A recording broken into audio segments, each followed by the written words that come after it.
Hello and welcome back to Baby Elias's stories. We now return to The Glass Castle by Jeannette Walls. Part 3 of Chapter 2, The Desert. As much as Dad liked to tell stories about himself, it was almost impossible to get him to talk about his parents or where he was born. We knew he came from a town called Welch in West Virginia, where a lot of coal was mined, and that his father had worked as a clerk for the railroad, sitting every day in a little station house, writing messages on pieces of paper that he held up on a stick for the passing train engineers. Dad had no interest in life like that, so he left Welch when he was 17 to join the Air Force and become a pilot. One of his favorite stories, which he must have told us 100 times, was about how he met and fell in love with Mom. Dad was in the Air Force, and Mom was in the USO. But when they met, she was on leave visiting her parents at their cattle ranch near Fish Creek Canyon.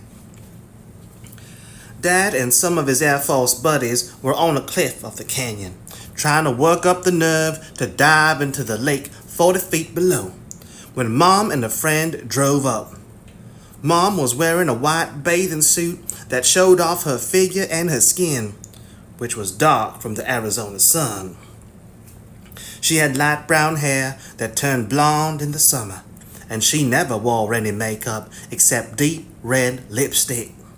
She looked just like a movie star, Dad always said. But hell, he'd met lots of beautiful women before, and none of them had ever made him weak in the knees. Mom was different. He saw right away that she had true spirit. He fell in love with her the split second he laid eyes on her. Mom walked up to the Air Force men and told them that diving off the cliff was no big deal. She'd been doing it since she was little. The men didn't believe her, so Mom went right to the edge of the cliff and did a perfect swan dive into the water below. Dad jumped in after her. No way in hell he'd say he was letting a fine broad like that get away from him. "What kind of dive did you do, Dad?" I asked, whenever he told the story. "A parachute dive without a parachute," he always answered. Dad swam after Mom, and right there in the water, he told her he was going to marry her. 23 men had already proposed to her, Mom told Dad, and she had turned them all down. "What makes you think I'd accept your proposal?" she asked. "I didn't propose to you," Dad said. "I told you I was going to marry you." 6 months later, they got married. I always thought it was the most romantic story I'd ever heard. But Mom didn't like it. She didn't think it was romantic at all. "I had to say yes," Mom said. "Your father wouldn't take no for an answer. Besides," she explained, she had to get away from her mother, who wouldn't let her make even the smallest decision on her own. "I had no idea your father would be even worse." Dad left the Air Force after he got married because he wanted to make a fortune for his family. And you couldn't do that in the military. In a few months, Mom was pregnant. When Lori came out, she was mute and bald as an egg for the first 3 years of her life. Then suddenly, she sprouted curly hair, the color of a new penny, and started speaking non-stop. But it sounded like gibberish, and everyone thought she was addled, except for Mom, who understood her perfectly and said she had an excellent vocabulary. A year after Lori was born, Mom and Dad had a second daughter, Mary Charlene, who had coal black hair and chocolate brown eyes just like Dad. But Mary Charlene died one night when she was 9 months old. Crib death, Mom always said. 2 years later, I was born. "You were to replace Mary Charlene," Mom said. She told me that she had ordered up a second red-headed girl so Lori wouldn't feel like she was weird. You were such a skinny baby, Mom used to tell me. The longest, boniest thing the nurses had ever seen. Brian arrived when I was 1. He was a blue baby, Mom said. When he was born, he couldn't breathe and came into this world having a seizure. Whenever Mom told the story, she would hold her arms rigid and clench her teeth and go bug-eyed to show how Brian looked.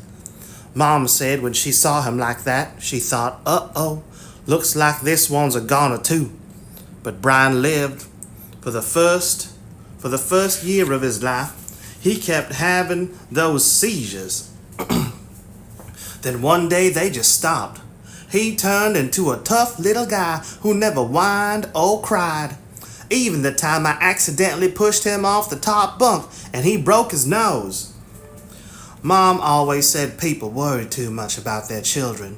Suffering when you're young is good for you. Suffering when you are young is good for you, she said. It immunized your body and your soul, and that is why she ignored us when we cried.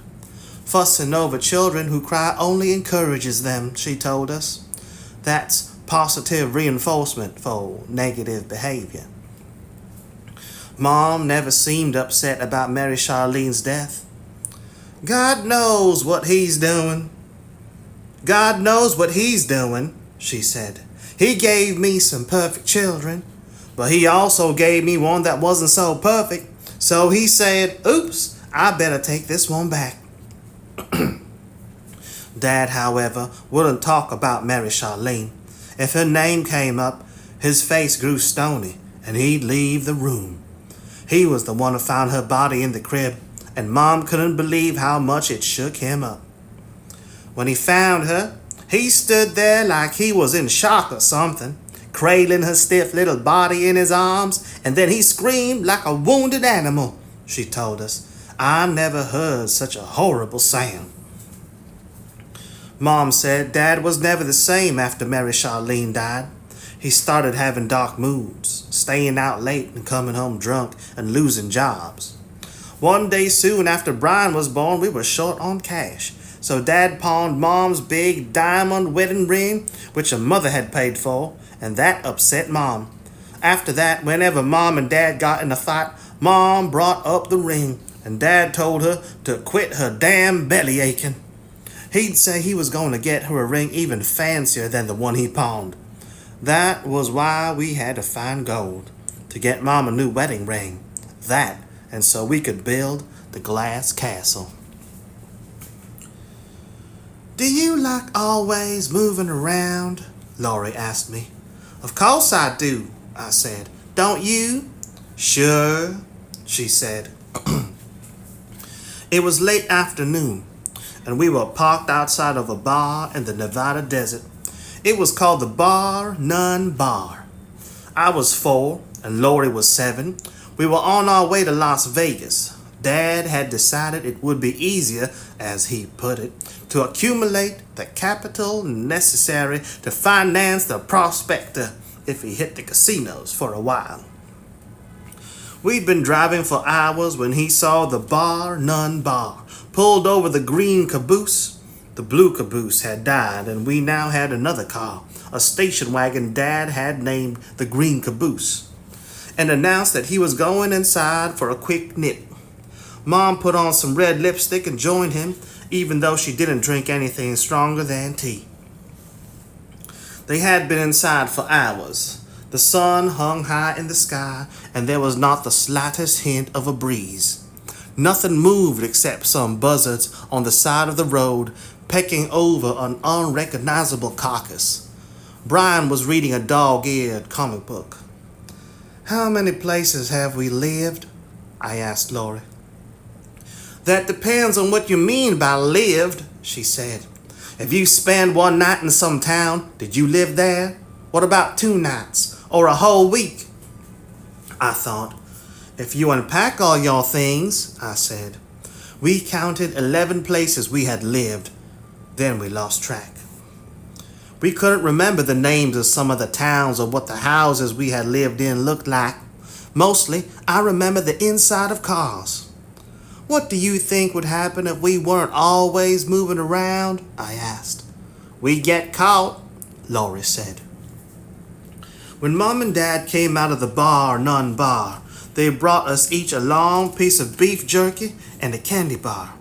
I ate the jerky first, and by the time I unwrapped my Mounds bar, it had melted into a brown, gooey mess. So I decided to save it until night, when the desert cold would harden it up again. By then, we had passed through the small town beyond the none bar. Dad was driving and smoking with one hand and holding a brown bottle of beer with the other. Laurie was in the front seat between him and Mom and Brian. Laurie was in the front seat between him and Mom, and Brian, who was in the back with me, was trying to trade me half of his 3 Musketeers for half of my Mounds. Just then, we took a sharp turn over some railroad tracks. The door flew open, and I tumbled out of the car. I rolled several yards along the embankment, and when I came to a stop, I was too shocked to cry. With my breath knocked out and grit and pebbles in my eyes and mouth, I lifted my head in time to watch the green caboose get smaller and smaller, and then disappear around a bend. Blood was running down my forehead and flowing out of my nose. My knees and elbows were scraped raw and covered with sand. I was still holding the Mounds bar, but I had smashed it during the fall, tearing the wrapper and squeezing out the white coconut filling, which was also covered with grit. Once I got my breath back, I crawled along the railroad embankment to the road and sat down to wait for Mom and Dad to come back. My whole body felt sore. The sun was small and white and broiling hot. A wind had come up, and it was rolling the dust along the roadside. I waited for what seemed like a long time before I decided it was possible Mom and Dad might not come back for me. They might not notice I was missing. They might decide that it wasn't worth the drive back to retrieve me. That, like Quixote the cat, I was a bother and a burden they could do without. The little town behind me was quiet, and there were no other cars on the road. I started crying, but that only made me feel more sore. I got up and began to walk back toward the houses, and then I decided that if Mom and Dad did come for me, they wouldn't be able to find me. So I returned to the railroad tracks and sat down again. I was scraping the dried blood off my legs when I looked up and saw the green caboose come back around the bend. It hurtled up the road toward me, getting bigger and bigger until it screeched to a halt right in front of me. Dad got out of the car, knelt down, and tried to give me a hug. I pulled away from him. "I thought you were going to leave me behind," I said. "Oh, I'd never do that," he said. "Your brother was trying to tell us that you'd fallen out, but he was blubbering so damn hard we couldn't understand a word he was saying." Dad started pulling the pebbles out of my face. Some were buried deep in my skin, so he reached into the glove compartment for a pair of needle-nose pliers. When he'd plucked all the pebbles from my cheeks and forehead, he took out his handkerchief and tried to stop my nose from bleeding. It was dripping like a broken faucet. "Damn, honey," he said. "You busted your snot locker pretty good." I started laughing really hard. Snot locker was the funniest name I'd ever heard for a nose. After Dad cleaned me up, I got back in the car. I told Brian and Laurie and Mom about the word, and they all started laughing as hard as me. Snot locker. It was hilarious. We lived in Las Vegas for about a month, in a motel room with dark red walls and 2 narrow beds. We 3 kids slept in one, Mom and Dad in the other. During the days, we went to the casinos, where Dad said he had a surefire system for beating the house. Brian and I played hide and seek among the clicking slot machines, checking the trays for overlooked quarters, while Dad was winning money at the blackjack table. I stared at the long-legged showgirls when they sashayed across the casino floor with huge feathers on their heads and behinds, sequins sparkling on their bodies and glitter around their eyes. When I tried to imitate their walk, Brian said I looked like an ostrich. At the end of the day, Dad came to get us, his pockets full of money. He bought us cowboy hats and fringed vests, and we ate chicken fried steaks in restaurants with ice-cold air conditioning and a miniature jukebox at each table. One night, when Dad had made an especially big score, he said it was time to start living like the high rollers we had become. He took us to a restaurant with swinging doors like a saloon. Inside, the walls were decorated with real prospecting tools. A man with garters on his arms played a piano, and a woman with gloves that came up past her elbows kept hurrying over to light Dad's cigarettes. Dad told us we were having something special for dessert, a flaming ice cream cake. The waiter wheeled out a tray with the cake on it, and the woman with the gloves lit it with a taper. Everyone stopped eating to watch. The flames had a slow, watery movement, rolling up into the air like ribbons.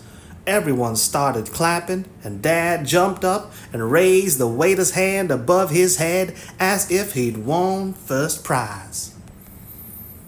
A few days later, Mom and Dad went off to the blackjack table, and then almost immediately came looking for us. Dad said one of the dealers had figured out that he had a system and had put the word out on him. He told us it was time to do the skedaddle. We had to get far away from Las Vegas, Dad said, because the mafia, which owned the casinos, was after him. We headed west, through desert and then mountains. Mom said we should all live near the Pacific Ocean at least once in our lives. So we kept going all the way to San Francisco. Mom didn't want us staying in one of those tourist trap hotels near Fisherman's Wharf, which she said were inauthentic and cut off from the real life of the city. So we found one that had a lot more character in a place called Tenderloin District. Sailors and women with lots of makeup stayed there too. Dad called it a flop house, but Mom said it was an SRO. And when I asked what that stood for, she told me the hotel was for special residents only. While Mom and Dad went out looking for investment money for the prospector, we kids played in the hotel. One day, I found a half-full box of matches. I was thrilled because I much preferred the wooden matches that came in boxes over the flimsy ones in the cardboard books. I took them upstairs and locked myself in the bathroom. I pulled off some toilet paper, lit it, and when it started burning, I threw it down the toilet. I was torturing the fire, giving it life and snuffing it out. Then I got a better idea. I made a pile of toilet paper in the toilet, lit it, and when it started burning, the flame shooting silently up out of the bowl, I flushed it down the toilet. One night, a few days later, I suddenly woke up. The air was hot and stifling. I smelled smoke and then saw flames leaping at the open window. At first, I couldn't tell if the fire was inside or outside. But then I saw that one of the curtains, only a few feet from the bed, was ablaze. Mom and Dad were not in the room. Lori and Brian were still asleep. I tried to scream to warn them, but nothing came out of my throat. I wanted to reach over and shake them awake, but I couldn't move. The fire was growing bigger, stronger, and angrier. Just then, the door burst open. Someone was calling our names. It was Dad. Lori and Brian woke up and ran to him, coughing from the smoke. I still couldn't move. I watched the fire, expecting that any moment my blanket would burst into flames. Dad wrapped the blanket around me and picked me up, then ran down the stairs, leading Lori and Brian with one arm and holding me in the other. Dad took us kids across the street to a bar, then went back to help fight the fire. A waitress with red fingernails and blue-black hair asked if we wanted a Coca-Cola or heck, even a beer, because we've been through a lot that night. Brian and Lori said yes, please, to Cokes. I asked if I might please have a Shirley Temple, which was what Dad bought me whenever he took me to a bar. For some reason, the waitress laughed. The people at the bar kept making jokes about women running naked out of the burning hotel. All I had on was my underwear, so I kept the blanket wrapped tightly around me. After I drank my Shirley Temple, I tried to go back across the street to watch the fire, but the waitress kept me at the bar, so I climbed up on a stool to watch through the window. The fire trucks had arrived. There were flashing lights and men in black rubber coats holding canvas hoses with big jets of water coming out of them. I wondered if the fire had been out to get me. I wondered if all fire was related. Like Dad said, all humans were related. If the fire that had burned me that day while I cooked hot dogs was somehow connected to the fire I had flushed down the toilet and the fire burning the hotel. I didn't have the answers to those questions, but what I did know was that I lived in a world that at any moment could erupt into fire. It was the sort of knowledge that kept you on your toes. After the hotel burned down, we lived for a few days on the beach. When we put down the back seat of the green caboose, there was room for everyone to sleep, though sometimes someone's feet would be sticking in my face. One night, a policeman tapped on our window and said we had to leave. It was illegal to sleep on the beach. He was nice and kept calling us folks, and even drew us a map to a place where we could sleep without getting arrested. But after he left, Dad called him the goddamn Gestapo and said that people like that got their jollies pushing people like us around. Dad was fed up with civilization. He and Mom decided we should move back to the desert and resume our hunt for gold without our starter money. "These cities will kill you," he said. After we pulled up stakes in San Francisco, we headed for the Mojave Desert near the Eagle Mountains. Mom made Dad stop the car. She'd seen a tree on the side of the road that had caught her fancy. It wasn't just any tree. It was an ancient Joshua tree. It stood in a crease of land where the desert ended and the mountain began, forming a wind tunnel. From the time the Joshua tree was a tiny sapling, it had been so beaten down by the whipping wind that, rather than trying to grow skyward, it had grown in the direction that the wind pushed it. It existed now in a permanent state of wind-blownness, leaning over so far that it seemed ready to topple, although in fact its roots held it firmly in place. I thought the Joshua tree was ugly. It looked scraggly and freakish, permanently stuck in its twisted, tortured position. And it made me think of how some adults tell you not to make weird faces because your features could freeze. Mom, however, thought it was one of the most beautiful trees she had ever seen. She told us she had to paint it. While she was setting out her easel, Dad drove up the road to see what was ahead. He found a scattering of parched little houses, trailers settling into the sand, and shacks with rusty tin roofs. It was called Midland.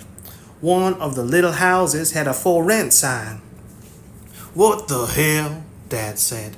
"This place is as good as any other." The house we rented had been built by a mining company. It was white with 2 rooms and a suede back roof. There were no trees, and the desert sand ran right up to the back door. At night you could hear coyotes howling. When we first got to Midland, those coyotes kept me awake, and I was laying in bed. I'd hear other sounds, Gila monsters rustling in the underwind, rustling in the underbrush, moths knocking against the screens, and the creosote crackling in the wind. One night when the lights were out, I could see a sliver of moon through the window. I heard a slithering noise on the floor. "I think there's something under the bed," I said to Lori.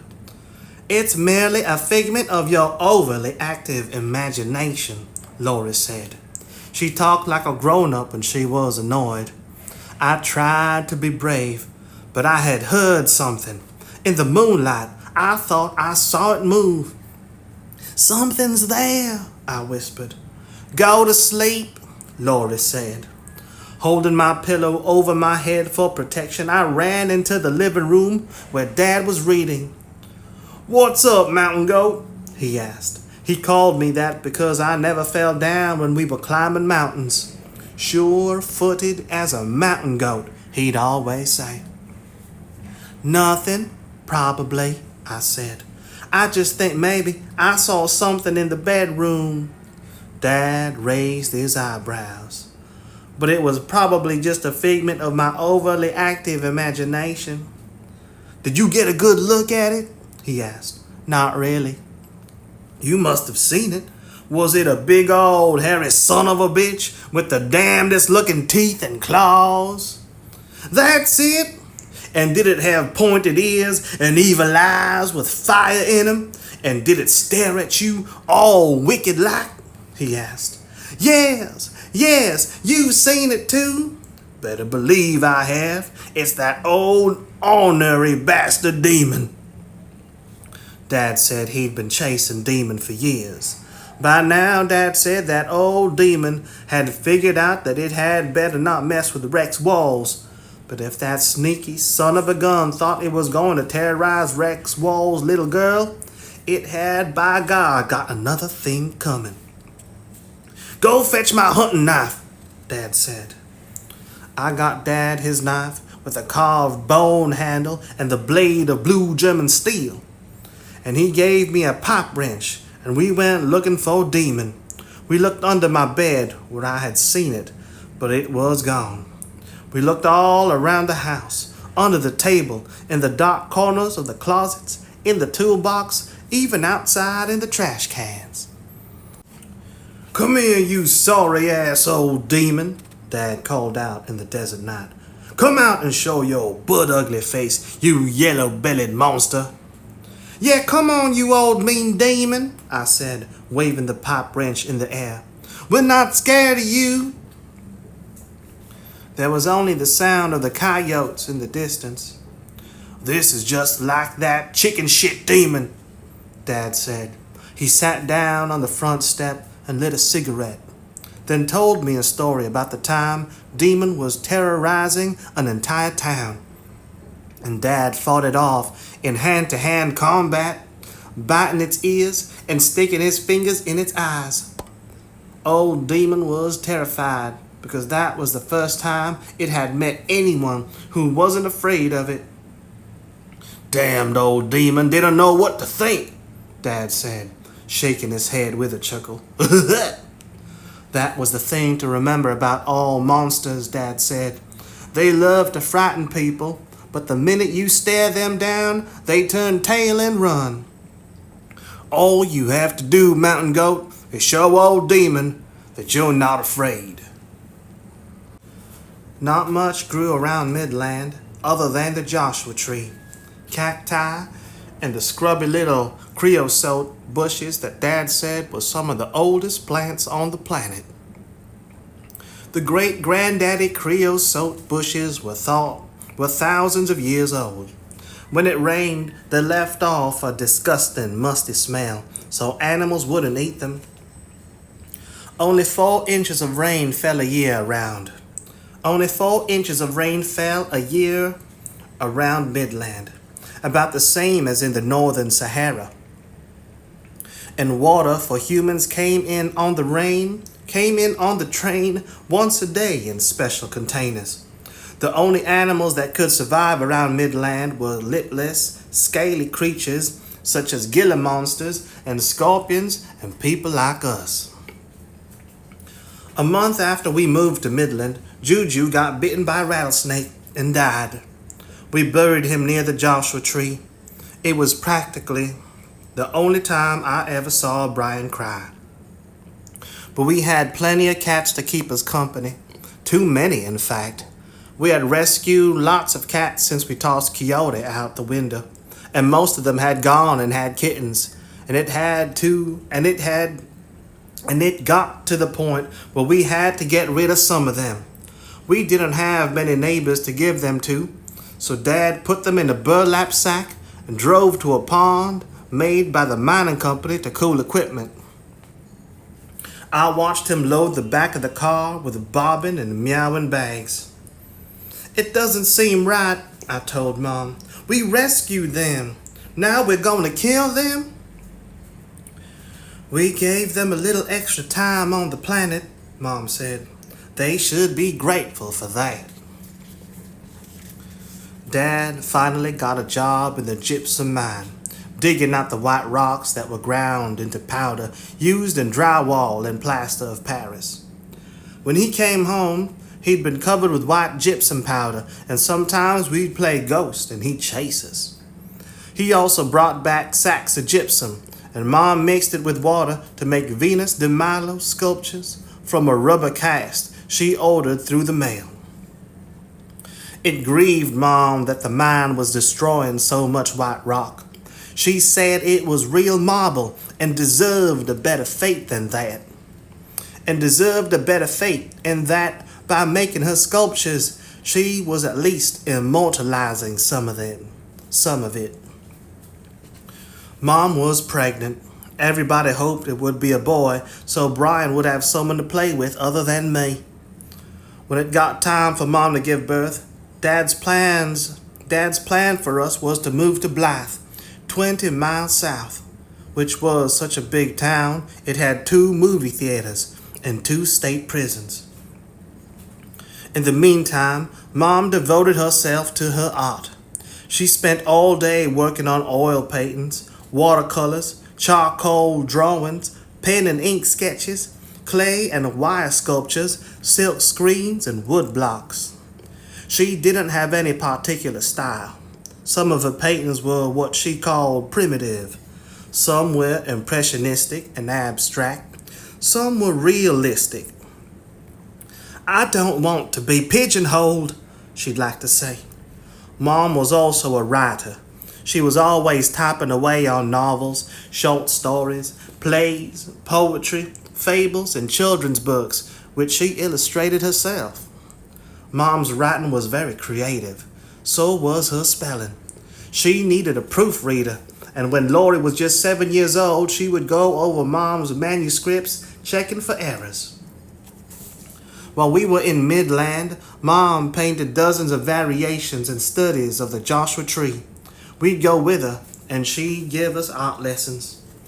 One time I saw a tiny Joshua tree sapling growing not too far from the old tree. I wanted to dig it up and replant it near our house. I told Mom that I would protect it from the wind and water. And water it every day so that it could grow nice and tall and straight. Mom frowned at me. You'd be destroying what makes it special, she said. It's the Joshua tree's struggle that gives it its beauty. I never believed in Santa Claus. None of us kids did. Mom and Dad refused to let us. They couldn't afford expensive presents, And they didn't want us to think we weren't as good as other kids who on Christmas morning found all sorts of fancy toys under the tree that was supposedly left by Santa Claus. So they told us all about how other kids were deceived by their parents, how the toys the grown-ups claimed were made by little elves wearing bell caps in their workshop at the North Pole had actually had labels on them saying made in Japan. Try not to look down on those other children, Mom said. It's not their fault that they've been brainwashed into believing silly myths. We celebrated Christmas, but usually about a week after December 25, when you could find perfectly good bows and wrapping paper that people had thrown away and Christmas trees discarded on the roadside that still had most of their needles and even some silver tinsel hanging on them. Mom and Dad would give us a bag of marbles or a doll or a slingshot that had been marked way down in an after Christmas sale. Dad lost his job at the gypsum mine after getting in an argument with the foreman. And when Christmas came that year, we had no money at all. On Christmas Eve, Dad took each of us kids out into the desert night. On Christmas Eve, Dad took each of us kids out into the desert night one by one. I had a blanket wrapped around me, and when it was my turn, I offered to share it with Dad, but he said no thanks. The cold never bothered him. I was 5 that year, and I sat next to Dad, and we looked up at the sky. Dad loved to talk about the stars. He explained to us how they rotated through the night sky as the earth turned. He taught us to identify the constellations and how to navigate by the North Star. Those shining stars, he liked to point out, were one of the special treats for people like us who lived out in the wilderness. Rich city folks, he say, lived in fancy apartments, but their air was so polluted they couldn't even see the stars. We'd have to be out of our minds to want to trade places with any of them.